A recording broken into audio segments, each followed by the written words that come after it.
आज के वीडियो में बात करेंगे कि यूपीपीसीएस प्रीलिम्स के लिए आप पीवाईक्यू कहाँ से पढ़ें। जैसे कि आपको पता होगा कि पीवाईक्यू जो है बहुत ही इम्पॉर्टेंट है। पीवाईक्यू के बिना आप एग्ज़ाम क्वालिफाई नहीं कर सकते प्रीलिम्स, बिकॉज़ पीवाईक्यू की अलग ही इम्पोर्टेंस है। हर साल पीवाईक्यू से 50-60 क्वेश्चन ज़रूर से ज़रूर आते हैं, और अगर आप इसको करंट अफेयर से कॉम्प्लीमेंट कर लें, साथ में करंट अफेयर आपको एटलीस्ट 25 ईयर का प्रिपेयर होना ही होना चाहिए, और मिनिमम आपको 10 to 15 ईयर प्रिपेयर होना चाहिए।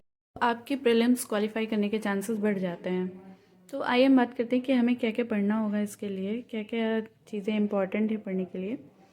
तो सबसे पहले ये थोड़ी सी फट गई है, आप किसी भी पब्लिकेशन की पीवाईक्यू ले सकते हैं। इसमें बहुत ज़्यादा वो नहीं है, डिफरेंसेस नहीं है। जैसे कि मैंने बहुत पहले लिया था तो उस समय घटना चक्र की नहीं आती थी, तो मैंने शिल्पी की पढ़ी थी।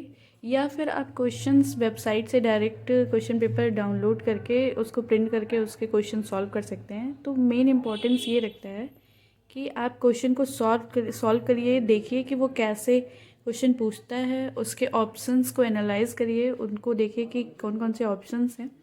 मैं आगे आपको इस वीडियो में बताऊंगी कि कैसे सॉल्व करना है और उसको आगे कैसे पढ़ना है और कैसे उससे नेक्स्ट ईयर क्वेश्चन बनते हैं। सबसे पहला काम आप ये करिए कि एक बार पूरे क्वेश्चंस को सॉल्व करिए, टिक करिए आप कौन से क्वेश्चन सही कर पा रहे हैं, और उसके बाद फिर जो क्वेश्चन आपके गलत हुए हैं उसको देखिए, उसको मैच करिए। जैसे ये सारे क्वेश्चन, जैसे ये क्वेश्चन है, आप देखेंगे बहुत बार ये पेपर में पूछा है।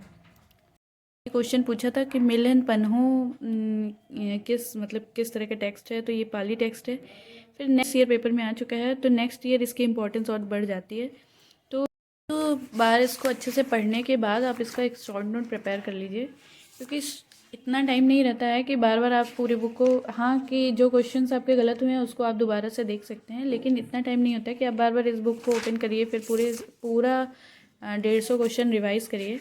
हालांकि अभी टाइम है, अभी आप इसको 2-3 बार इनिशियली पढ़ सकते हैं। उसके बाद आपको इसकी शॉर्ट नोट प्रिपेयर कर लेनी है, जैसे मैंने कर ली है। जैसे आपको शॉर्ट नोट प्रिपेयर कर लेनी है, और आप देखेंगे इसमें मैंने सारे क्वेश्चंस जो भी मुझे नहीं आए, जो मुझे नहीं आते उसको मैंने लिख लिया है। थोड़ी सी मैसी सी दिख रही है, लेकिन मैं इसको समझ लेती हूँ। तो इसमें आपको जो भी चीज़ें हैं, जो भी पॉइंट है, जो भी क्वेश्चन पूछा है, उससे रिलेटेड हर माइन्यूट डिटेल को आपको और लिख लेना है, जिससे कि वो क्वेश्चन अगर दोबारा आता है या उसके अराउंड क्वेश्चन पूछता है तो वो आपका गलत नहीं है। ठीक है, तो ऐसे ही मैंने प्रिपेयर कर लिया है। तो आप देखेंगे इस तरह से, और ये सब क्वेश्चन जो है रिपीट होते हैं। इस बार का ही पेपर 2025 का ही आप देखेंगे कि 50 to 60 क्वेश्चंस पेपर में रिपीट हुए हैं, जो कि पीवाईक्यू से थे। एज इट इज़ रिपीट नहीं होता, तो उससे ही मिला के क्वेश्चन नया बना देते हैं। और ये सारे क्वेश्चन जो है इनकी एक अलग इंपॉर्टेंस है सबका। तो ये क्वेश्चन कई बार पेपर में आ चुका है, इवन आरओ के पेपर में भी ये क्वेश्चन आया था। तो आप इससे रिलेटेड ट्रिक बनाकर उसे लिख सकते हैं, जैसे कि क्वेश्चन अगर दोबारा आता है तो वो गलत ना हो। जैसे मैंने भी कई सारी ट्रिक्स बनाए हैं, मैं आपको अगर आप कहेंगे तो नेक्स्ट वीडियो में कौन कौन से ट्रिक्स मैंने बनाए हैं उससे मैं शेयर कर सकती हूँ।